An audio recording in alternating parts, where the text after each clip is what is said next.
Stock మార్కెట్లో thousands of companies ఉంటాయి, కానీ అన్ని ఒకేలా రియాక్ట్ అవ్వవు. మీరు అబ్జర్వ్ చేశారా? కొన్నిసార్లు ఐటీ స్టాక్స్ విపరీతంగా పెరుగుతుంటే బ్యాంకింగ్ స్టాక్స్ పడిపోతుంటాయి. ఎందుకో తెలుసా?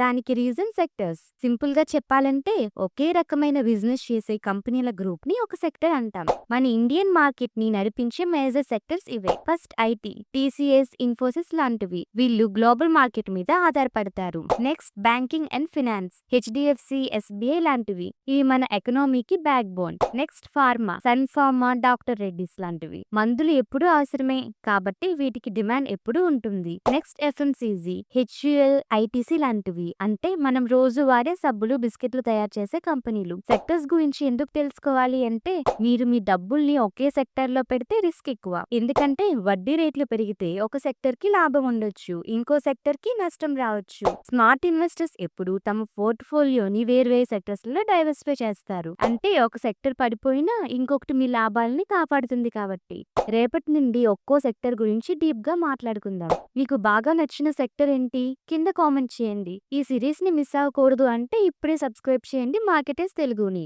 నేను సెబీ రిజిస్టర్డ్ అడ్వైజర్ ని కాదు. ఈ వీడియో కేవలం ఎడ్యుకేషన్ పర్పస్ కోసం మాత్రమే. Thank you for watching.